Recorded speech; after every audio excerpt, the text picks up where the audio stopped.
Kejaksaan Negeri Aceh Selatan menggelar eksekusi cambuk bagi 20 pelanggar syariat Islam yang sudah memiliki kekuatan hukum tetap.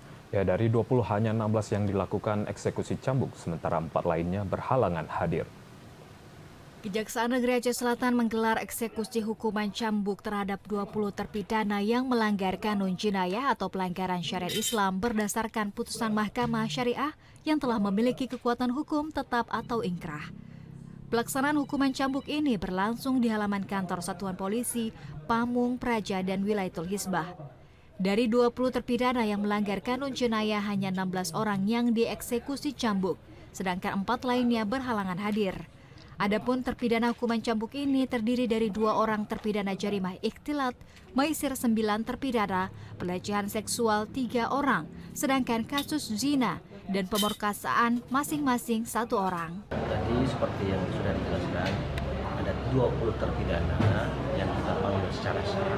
Kemudian yang hadir 16 terpidana, 4 tidak bisa hadir karena sedang tidak berada di tempat, dan itu juga berdasarkan daripada surat keterangan haji. Apakah tidak ada dilakukan penahanan atau bagaimana, Pak?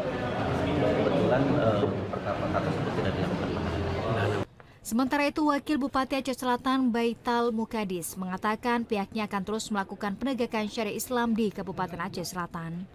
Mendukung program dari Satpol PP dan Pak Kajari tadi, ini jangan diadakan di tempat tuan aja, tapi minimal ya di perwilayah-wilayah, umpamanya Kecamatan, Haji dan administratif.